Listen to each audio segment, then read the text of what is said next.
예전에 제가 어렸을 때 이런 인사를 했어요. 밤새 안녕하셨습니까? 뭐 이런 인사를 했는데 어려웠던 시절에는 밤새에도 무슨 일이 좀 생겨날 수 있잖아요. 그래서 아마 이런 인사를 했던 것 같아요. 여러분 어떻습니까? 밤새 여러분 안녕하셨습니까? 안녕하셨습니까? 왜 이런 질문을 하냐면 제가 밤새 안녕하지 않아서 질문을 던지는 겁니다. 좀 어려웠어요. 지난 밤이 특별히 다른 때도 항상 토요일 날만 되면 좀 어렵긴 한데 이번 주는 특별히 더 어렵더라고요. 말씀을 준비를 하면서 머릿속에 마음속에 어떤 설교에 대한 내용을 다 그려놨는데 막상 설교 문으로 옮기고 나니까 너무 제 생각과 마음과 다른 거예요. 막 만들고 나면 이제 토요일이 지나서 주일 새벽이 이렇게 돼가는데 버릴 수도 없고 버리고 싶은데 버릴 수도 없고 이미 늦어서 막 그러다가 어쩔 수 없이 그냥 덮어두고 그냥 잠을 자버렸어요. 잠을 잤더니 꿈에서도 이 상황이 또 나오더라고요. 꿈에서 설교를 하는데 원고를 잊어버린 거예요. 원고를 잊어버리고 원고 없이 설교를 해야 돼서 막 원고에 있는 설교 내용을 막 기억해 보려고 막 애를 쓰는데도 불구하고 기억이 나지 않는 거예요. 그렇게 싸움을 하다가 그냥 눈을 떠버렸어요. 그러니까 제 기분이 어떻겠습니까? 조금 더 안녕하지 않았어요. 아침에 일어나서 마음에 들지 않은 설교 원고를 들고 기도할 수밖에 없었어요. 하나님, 제가 마음에 들지 않는 설교 원고를 가지고 설교를 해야 되는데 방법이 없습니다. 하나님이 말씀하셔야 되고 성령이 인도해 주셔야 됩니다. 이런 마음으로 좀 기도를 좀 드렸어요. 제가 오늘 좀 말씀을 나누는데 여러분 오늘 정말 성령이 인도해 주셨으면 좋겠다라는 좀 마음을 좀 많이 갖고요. 그래서 여러분도 좀 말씀을 들을 때 성령의 인도하심 속에 성령의 소리를 듣는 그런 소리가 좀 시간이 되었으면 좋겠다라는 마음을 좀 갖습니다. 그래서 여러분 더 많이 간절한 마음으로 좀 집중해 주셨으면 좋겠습니다. 지난 시간 우리는 요한복음 1장, 2장 이야기를 좀 나눴잖아요. 여러분 이 1장과 2장을 읽으면서 여러분은 어떤 이야기를 여러분 들으셨습니까? 그리고 1장, 2장을 통해서 여러분은 어떤 모습을 봤습니까? 어떤 게 여러분 마음속에 좀 그려졌습니까? 사실은 상상할 수 없는 이야기가 요한복음에 있었어요. 믿어지지 않을 만큼 사실은 위대한 이야기였었습니다. 사실 믿어지지 않아요. 그런 이야기가 요한복음 1장과 2장에 사실은 기록이 되어 있습니다. 태초부터 계셨던 그 예수님이 태초부터 지금까지의 모든 역사를 드러내셨다라고 기록을 하고 있어요. 그 이야기는 정말 진짜 세상이 있잖아요. 우리 눈에 보이는 현상으로서의 가짜 세상이 아니라 진짜 본질의 세상, 진짜 세상을 예수님이 드러내셨다라고 얘기를 하고 있어요. 그 세상에는 정말 천사들도 흠모할 만한 하나님의 영광이 담겨져 있는 세상이죠. 그리고 바로 우리가 예수 그리스도와 함께 그 영광에 동참할 수 있는 길이 열렸다라고 이야기를 하고 있어요. 여러분 믿어지십니까? 그리고 그 영광은 잔치로 베풀어진다고 이야기를 했어요. 상상할 수 없는 가장 행복을 주는 그 위대한 잔치가 하나님의 영광 가운데 우리 가운데 베풀어졌다고 얘기를 해요. 또 어떤 얘기도 했습니까? 이 영광, 이 행복의 잔치를 실현하기 위해서 예수 그리스도의 몸인 교회를 세우셨다고 얘기를 해요. 이 교회를 통해서 하나님은 위대한 잔치를 시작하셨대요. 그리고 그 잔치에 우리를 초청했다고 이야기를 합니다. 여러분 어떻습니까? 이 잔치를 여러분 보고 있습니까? 이 잔치를 여러분 경험하고 있습니까? 이 잔치를 통해서 경험되는 행복이 여러분 삶 속에 좀 있습니까? 어떻습니까? 이러한 영광의 잔치가 우리 앞에 있는데 근데 이런 생각을 해보게 됐어요. 이 잔치가 있는데 이 잔치가 우리에게 그림의 떡이 될 수도 있겠구나라는 생각이 들었어요. 여러분 그림의 떡은요 정말 탐스럽지만 우리가 그것을 소유할 수 없어요. 그림 안에 있기 때문에요. 그렇게 하나님의 영광과 행복을 경험하게 되는 위대한 잔치가 우리 눈앞에 있는데도 불구하고 그림의 떡일 수 있어요. 눈앞에 있는데 우리가 그것을 소유하지 못할 수 있어요. 하나님의 영광이 있는데 행복의 잔치가 베풀어졌는데 그 행복을 경험하지 못할 수 있다라는 겁니다. 영광을 경험하지 못할 수 있어요.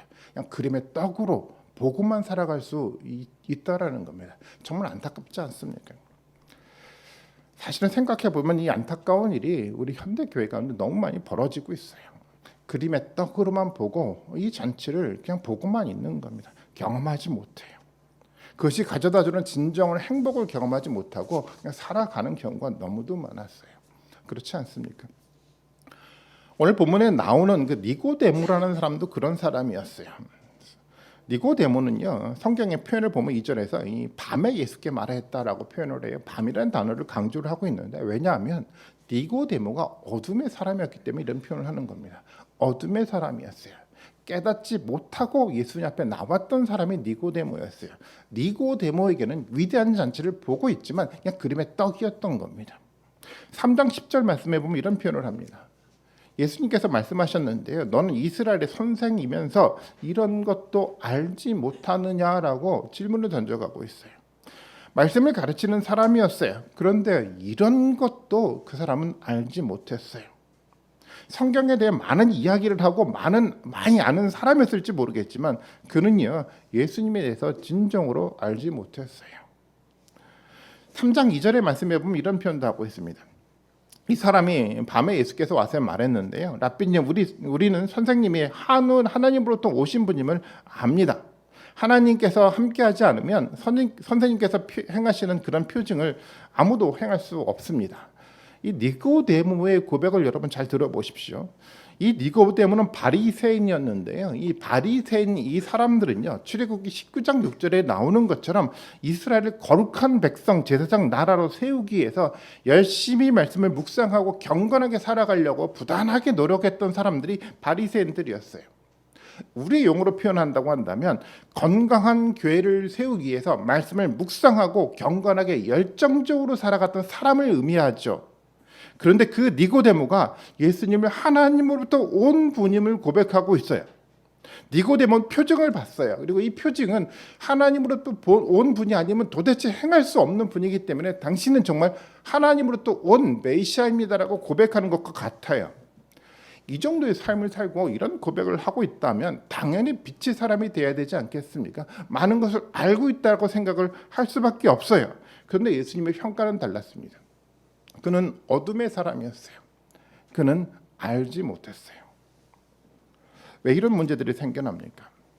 니고데모에게는요, 그가 보는 표징, 그가 꿈꾸고 있는 이 거룩한 나라, 하나님 그 제사장 나라가 사실은 그림의 떡이었어요. 왜 그림의 떡이었습니까? 너무 많이 알고 꿈꿨고 살았던 니고데모에게 왜 그림의 떡이었습니까? 가장 중요한 문제가 남았어요. 저는 이야기를 보면서 사실은 마음에 좀 충격이 생겼어요. 왜냐하면 사실 우리의 삶을 돌아다 보면 니고데모보다 낫지 않거든요. 예수님은 니고데모에게 굉장히 중요한 얘기를 해요. 어떤 얘기를 합니까? 우리가 너무도 잘 알고 있는 이 거듭남, 다시 태어남에 대한 이야기를 하고 있어요. 다시 태어나야 된다고 얘기를 해요. 이것이 핵심입니다. 아무리 성경을 많이 알고 그것을 가르쳤다고 해도 다시 태어나지 않으면 안 되는 거예요. 경건한 삶을 살면서 아무리 건강한 교회를 꿈꾸며 헌신했다고 하더라도 성령으로 다시 태어나지 않으면요, 안 되는 거예요. 이것이 핵심인 겁니다. 이 거듭남, 이 다시 태어남이란 이 말은 정말 너무도 중요해요. 근데 사실 이 중요한 말을 우리가 너무 쉽게 다루었죠. 사람들은요, 예수님을 그냥 단순하게 믿어라고 말을 하면 다시 태어난 거야라고 단정해 줬어요. 교회 열심히 다니면 다시 태어난 거야라고 여겼어요. 그래서 사람들은요, 이 말을 너무 쉽게 생각하고 막연하게 나는 거듭난 사람이겠지라고 생각하고 살게 만들었어요. 이 말은요, 그렇게 간단하지 않아요. 저는 그래서 이 말을 엄격한 기준을 세워서 아주 단호하게 얘기해야 된다라고 저는 생각하게 됐어요. 왜냐하면 다시 태어난 사람에게 하나님이 영생을 주거든요. 영원한 생명이 달린 이 문제가 바로 이 다시 태어남에 근거하고 있기 때문에 그런 겁니다. 엄격하게 이해를 해야 되고, 여러분들은 정말 진지하게 이 다시 태어남, 거듭남의 의미가 뭔지를 여러분 생각하셔야 되는 겁니다. 이 용어를 정말 대충 설명하고 가볍게 여기는 사람들의 이야기에 여러분 절대 귀를 기울이지 마십시오. 하나님이 베풀고 있는 이 영광의 잔치가 그 사람들에게 그냥 그림의 떡이 될 수 있어요. 저는 제 이야기를 여러분들 들으라는 얘기가 아닙니다. 예수님의 이야기를 그대로 들어보라는 이야기예요. 진지하게 예수님이 하시는 이야기를 정말 편집 없이 그대로 들어보시면서 거듭남의 신비가 무엇인지를 알아갈 수 있는 그 길을 여러분들이 찾으셔야 돼요. 그래야지 여러분 그림의 떡이 아니라 진짜 영광의 잔치를 보고 경험할 수 있게 되는 겁니다. 3절의 말씀을 먼저 읽어보겠습니다. 3절을 한번 같이 읽어볼까요? 같이 읽습니다. 시작.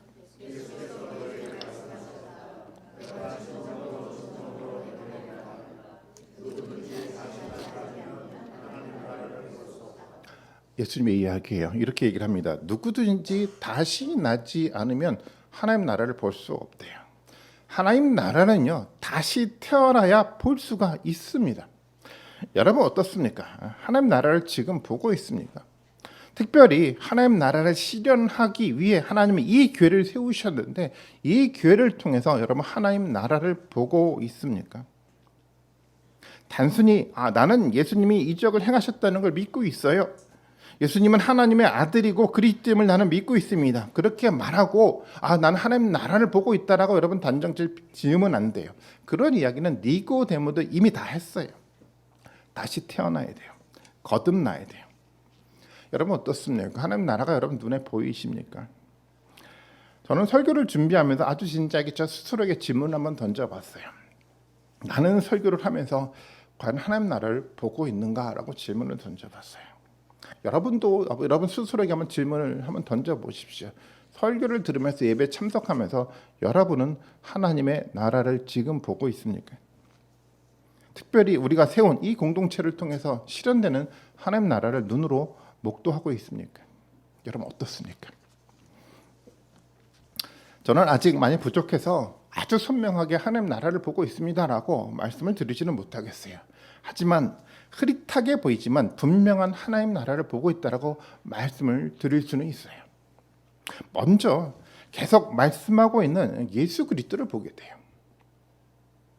성경을 통해서 예수님은 계속 제게 우리 교회에 말씀을 하고 계시더라고요. 아무리 부정하고 싶어도 부정이 되지 않아요. 어떻게 우리의 필요를 미리 아시고 이 말씀을 준비하시고 이 말씀을 하셨는지 저는 이해가 되지 않아요. 예수 그리스도께서 오셔서 말씀하시는 거로밖에 저는 인정이 되지 않았어요. 요한복음도 마찬가지였어요. 요한복음도 하나 미리 준비하셨어요. 그냥 그 말씀을 가지고 제게 우리에게 찾아와 예수님 말씀하시더라고요. 그 말씀하시는 예수님이 어렴풋하게나마 제 눈앞에 보이더라고요. 저는 이 요한복음 말씀이 제게 그리고 우리 교회 또 한국교회 절대적으로 필요한 말씀이라고 생각하게 됐어요.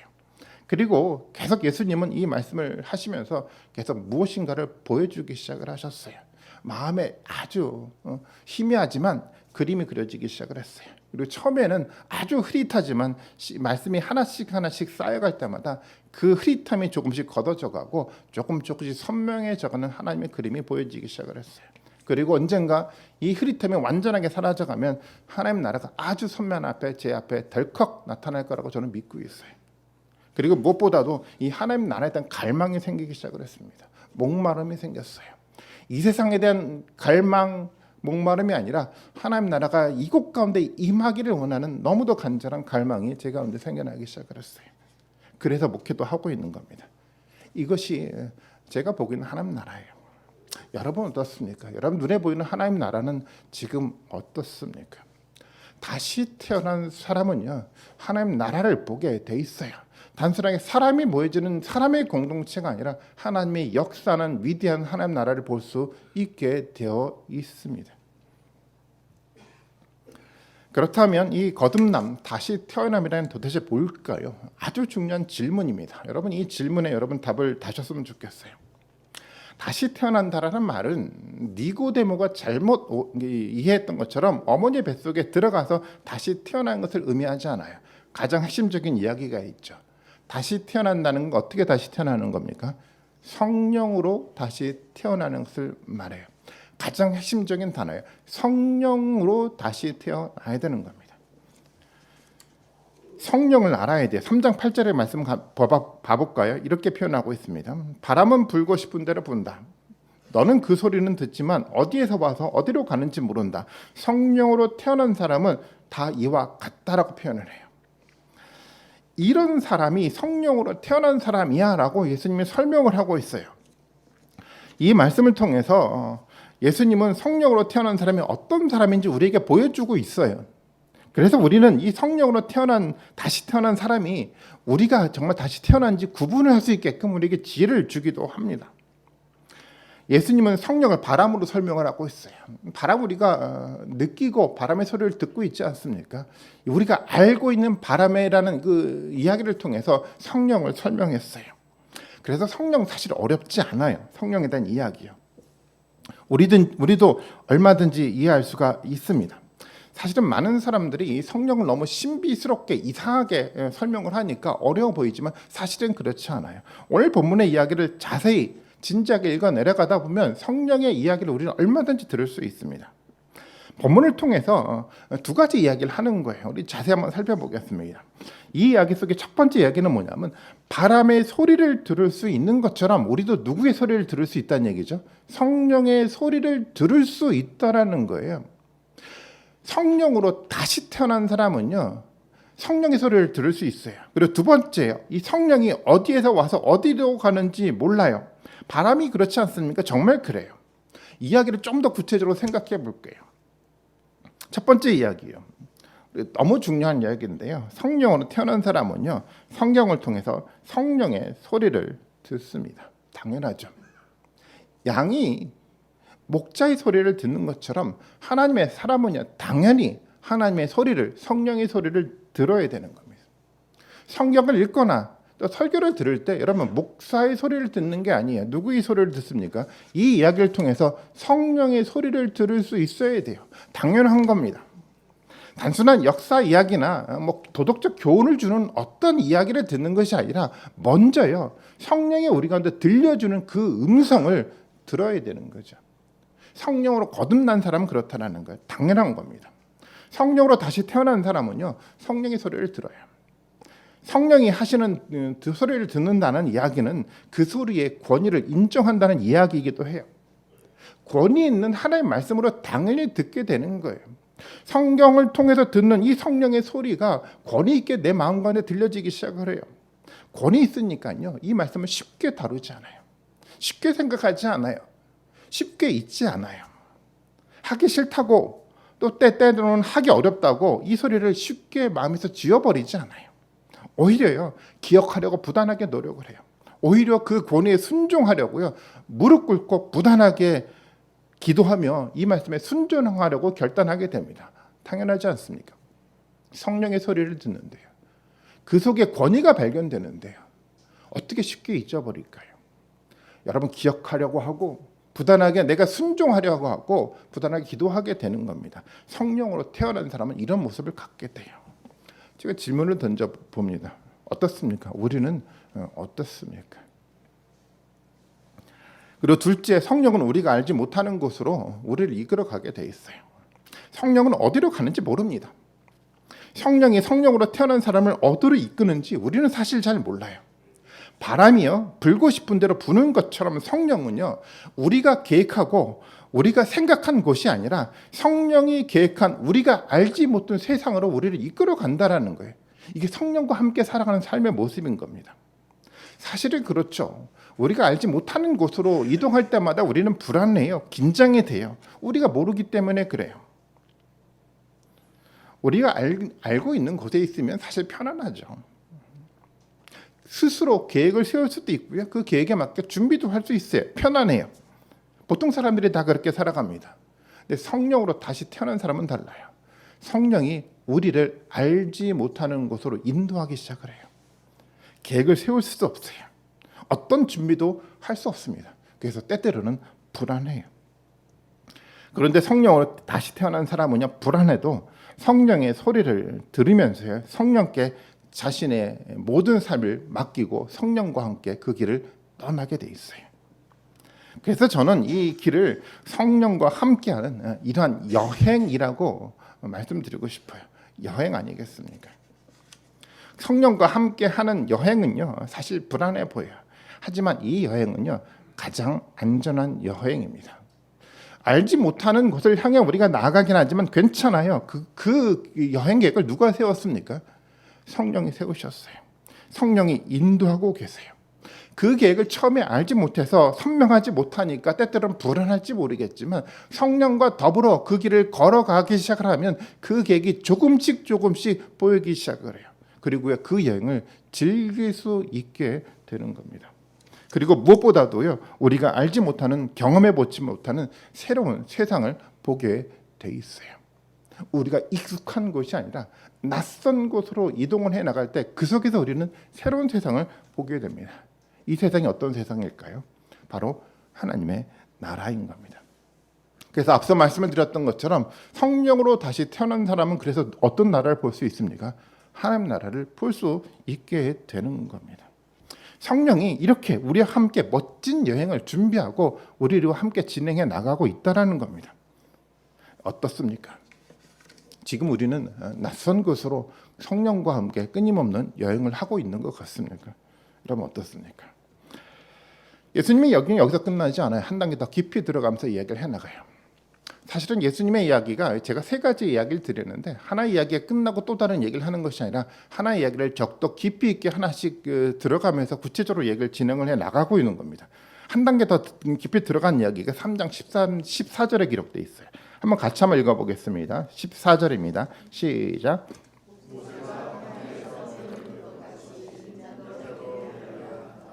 인자도 들려야 된대요. 모세가 광야에서 뱀을 든 것 같이 인자도 들려야 한대요. 사실 이 이야기를 아는 것은 굉장히 중요해요. 인자가 들려야 된다는 이야기요. 이 이야기는 여러 가지 의미가 담겨져 있어요. 제가 사실은 요한복음 설교를 준비하면서 그 김세영 교수님의 그 요한복음 강해라는 책을 좀 많이 참고를 해요. 여러분도 아마 갖고 계실 텐데 읽어보시면 많이 도움이 될 것 같아요. 이분은 이 이야기에 두 가지 의미가 담겨져 있다라고 설명을 좀 하고 있어요. 근데 저는 두 개 플러스 하나가 더 담겨 있다고 저는 생각을 해요. 그래서 저는 세 가지 의미로 이 이야기를 좀 설명해 보려고 합니다.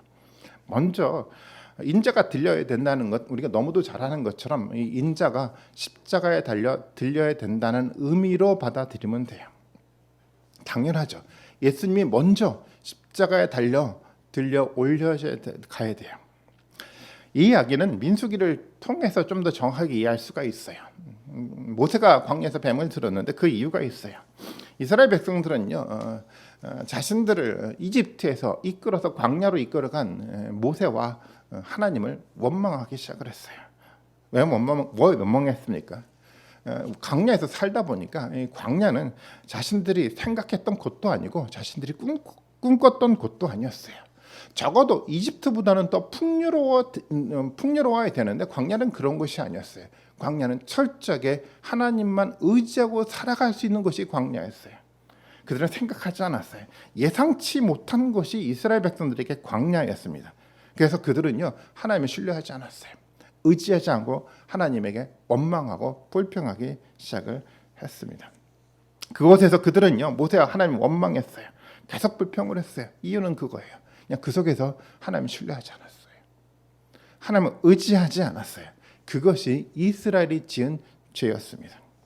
죄는요, 그렇게 하나님을 신뢰하지 않은 것으로부터 시작됩니다. 사실 우리도 그렇죠. 교회를 세우고 우리가 생각했던 생각, 우리가 꿈꿨던 어떤 그림, 그것과 다르게 교회가 세워져 가고 있기도 해요. 우리의 생각과 우리가 꿈꿨던 교회의 모습과 하나님이 만들어가는 예상치 않았던 그 교회의 모습을 볼 때마다 우리는 어떤 생각이 듭니까? 그냥 순종합니까? 아니 우리 마음속에서도 원망과 불평이 생겨납니까? 그리고 어떤 사람은 떠나기도 해요. 모르는 곳에서 하나님을 신뢰하지 않았기 때문에 그런 거였어요. 하나님은 그래서 불뱀을 그들에게 보냈습니다. 불뱀을 보내서 그들에게 물려주게 만들었어요. 운이 없어서 뱀에 물린 것이 아니라 하나님의 심판이었어요. 그들이 하나님을 신뢰하지 않고 하나님을 의지하는 죄에 대한 하나님의 심판이 불뱀을 통해서 만들어진 거죠. 그들은 죽음을 보면서 두려워하기 시작을 했습니다. 그리고 그들은 회개하기 시작을 했어요. 그래서 하나님은 모세에게 구리뱀을 만들어서 기둥 위에 달게 해서 그것을 들어 올리게 만들었습니다. 사람들이 이 뱀에 물렸을 때 이 구리로 만든 뱀을 보면 살아나게 하나님 은혜를 베풀어 줬어요. 이 사건이 바로 예수님의 사건과 연결이 되는 겁니다. 성령은요, 낯선 곳으로 인도해 가고 계세요. 그곳에서 우리는 우리의 죄를 보게 만들죠. 그리고 이 죄로 인해서 우리는 두려움을 경험하게 돼요. 그리고 우리는 십자가를 보게 됩니다. 그래요. 성령이 우리를 그렇게 인도하고 계세요. 끊임없이 낯선 곳으로 여행하게 만들고요. 그 낯선 곳에서 우리가 하나님을 신뢰하고 있는지, 하나님을 의지하고 있는지, 우리 내면 속에 어떤 죄가 있는지를 자꾸만 하나씩 드러내기 시작을 해요. 그리고 어디를 향해 보게 만듭니까? 예수 그리스도에 들려 올려진 십자가를 보게 만듭니다. 성령과 함께 여행하는 첫 번째 여행지가 바로 십자가 앞인 겁니다. 낯선 교회를 세우고 성령은 먼저 하나님을 신뢰하지 않는 우리 모습을 보게 만들었어요. 사실 그렇습니다. 우리가 하나님을 신뢰하지 않았습니다. 우리가 가진 지식과 우리의 이성적 판단과 과거의 경험만을 신뢰를 했습니다. 그것이 드러나자 마음속에 원망이 생겨나기 시작했어요. 그리고 불평이 생겨나기 시작했습니다. 보통 사람들은 내가 옳기 때문에 불평한다고 생각을 해요. 아니요, 그렇지 않아요. 내가 옳기 때문에 불평하는 것이 아니라 하나님을 의지하고 신뢰하지 않기 때문에 원망과 불평이 생겨나는 거예요. 중요한 건 여기 있어요. 그 속에서 나의 죄가 드러났을 때 우리가 어디를 향해 나가면 되는 겁니까? 들려 올려져 갔던 십자가 앞에 서면 되는 거예요. 이게 은혜인 겁니다. 예상치 않은 곳으로 우리를 만들어가서 하나님 우리를 어디로 여행시킵니까? 십자가 앞으로 여행시키는 거예요. 십자가 앞에 우리가 서게 되는 겁니다. 두 번째요.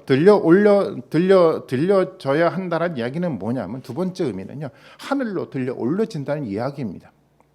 3장 13절의 말씀인데요. 그것도 한번 같이 한번 읽어보겠습니다. 시작.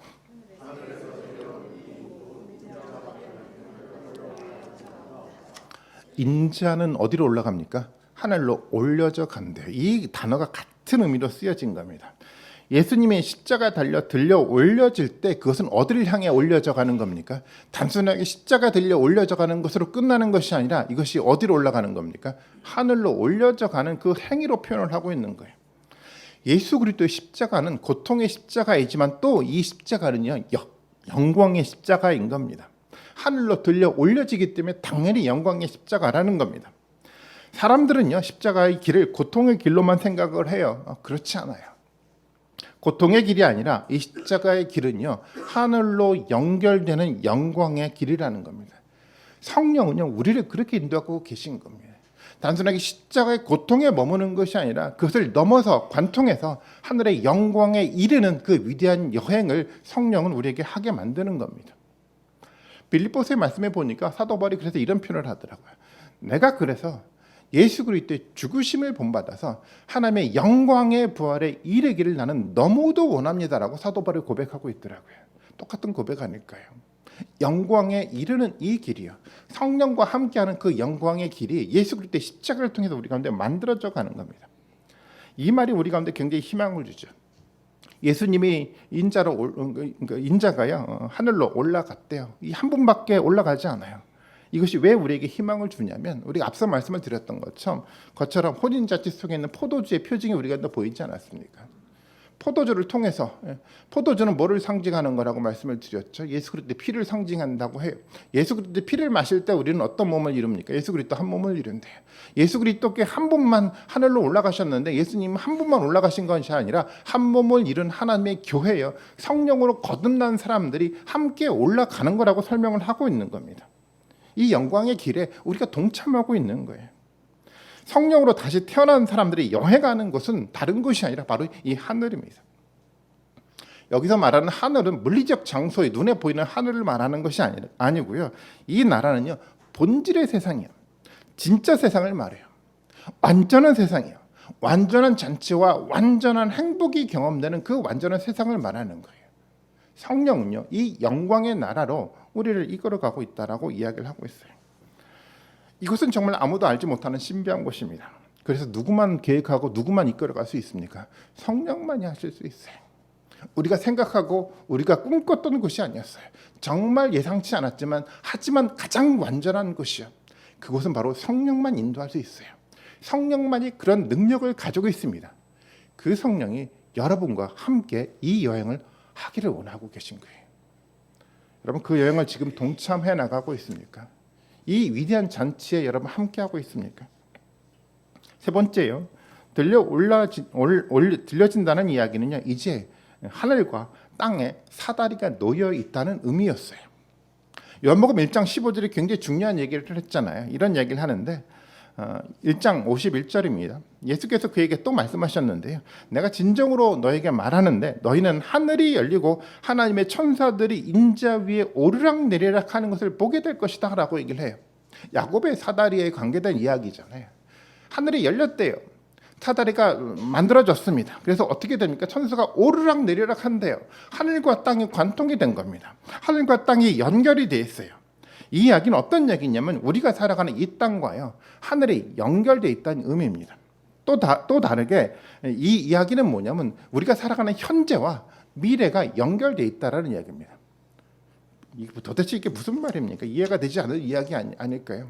그런데 성령이 진짜 이렇게 이끌어 가세요. 우리가 경험할 수 있어요. 성령을 통해서 이것을 진짜 경험할 수 있어요. 이곳 세상에서 우리는 표정을 봐요. 하지만 성령으로 태어난 사람은요, 단순하게 이 땅에 보여지는 표정을 통해서 이 세상의 일만 보는 것이 아니라 이 세상 너머 있는 하늘의 역사를 보게 돼 있어요. 하늘의 신비를 경험하게 돼 있어요. 우리가 한 일은요, 또 하늘에 쌓이게 돼 있습니다. 여러분 잘 아시는 것처럼 예수 그리스도를 통해서 배우신 경험한 사랑을 여러분 나누어 보십시오. 이 사랑은 사라지지 않아요. 어디에 쌓여가죠? 하늘에 쌓여가요. 여러분 사랑하세요. 여러분 열심히 말씀 붙들고 여러분 살아가세요. 그거 사라져가지 않아요. 어디에 쌓여갑니까? 하늘에 하나씩 차곡차곡 쌓여가요. 세상의 은행과 달라요. 하나님이 보증하는 완전한 세상 가운데 여러분들의 삶들이 사라지지 않고 그대로 쌓여갑니다. 왜 그렇습니까? 땅과 하늘이 연결됐기 때문에 그래요. 지금 세상에서 보는 이 표징은요, 미래에 우리가 볼 하나님의 역사이기도 해요. 시간으로 관통이 됐다는 의미입니다. 지금 본 하나님의 나라는요, 미래에 있을 완전한 하나님이 된다라고 약속하고 있는 겁니다. 그래서 희망이 생기지 않습니까? 우리 눈앞에 조금씩 흐릿하게나마 보여줬던 하나님의 나라가요, 끝나는 것이 아니라 단절된 것이 아니라 지금 현재 이루어져가는 이 하나님의 나라가 미래에 완성될 그 하나님의 나라와 관통이 되고 연결이 되어 있는 겁니다. 지금 여러분이 경험하시는 그 위대한 나라가요, 완성된 나라 가운데 임할 완전한 나라와 연결이 되어 있어요. 여러분 그러니까 희망이 생기지 않습니까? 지금 삶이 그래서 가치가 있는 거예요. 여러분들이 누리고 있는 지금 이 시간이요, 이 순간 경험하고 있는 이 모든 것들이 가치가 있어요. 왜요? 미래 가운데 완성된 그 나라와 연결이 되어 있기 때문에 그런 겁니다. 현재와 미래 그리고 땅과 하늘이 연결되어 있는 이 위대한 경험을 누구와 함께 할 수 있습니까? 성령과 함께 할 수 있게 됐어요. 성령으로 다시 태어난 사람은요, 이것을 경험하게 되어 있습니다. 가끔 영화를 보면 이런 영화가 있어요. 시간 여행을 하는 영화, 공간 이동을 하는 영화, 이런 것들을 좀 보게 되지 않습니까? 믿겨지지 않나요? 그렇지만 이런 걸 한번 해봤으면 좋겠다는 생각을 하죠. 성령과 함께 이런 삶을 살아갈 수 있어요. 지금 살지만, 이 땅에 살지만 하나님 나라를 경험하고 살아갈 수 있는 특권이 우리 가운데 주어졌어요. 지금 이 시간을 살아가고 있지만 완성된 미래와 함께 살아갈 수 있는 그 위대한 역사가 우리 가운데 이루어져 가고 있어요. 오직 성령으로 거듭난 사람만 볼 수가 있는 겁니다. 다시 한번 질문을 한번 던져볼게요. 어떻습니까? 이 하나님 나라를 여러분 보고 계십니까? 흐릿하게나마 이 하나님 나라의 길을 여러분 보고 계십니까? 예수님은요, 세상에서 계속 표징을 보여줍니다. 성경을 통해서 예수님이 계속 하나님의 하늘의 이야기를 해나가고 있어요. 세상에서 이 이루어지는 여러분 포징을 여러분 보시고 여러분 믿어보십시오. 성경에서 말하고 있는 이 예수님의 소리를 듣고요, 여러분 쉽게 잊어버리지 마시고요, 여러분 믿어보십시오. 이 세상에서 이루어져 가고 있는 이 하나님의 이야기요, 우리 눈으로 보여지는 이 표징을 믿어야지 우리가 뭐까지 믿을 수 있습니까? 하늘에 있는 것을 당연히 믿을 수 있죠. 아니 이 세상에서 이루어져가는 이 표징을 보지 못하고 이해하지 못하고 예수 그리스도의 말씀을 이해하지 못하는 사람이 어떻게 하늘의 이야기를 이해할 수 있고 믿을 수 있겠습니까? 요한복음 3장 12절의 말씀인데 같이 한번 읽어보겠습니다. 같이 읽습니다. 시작.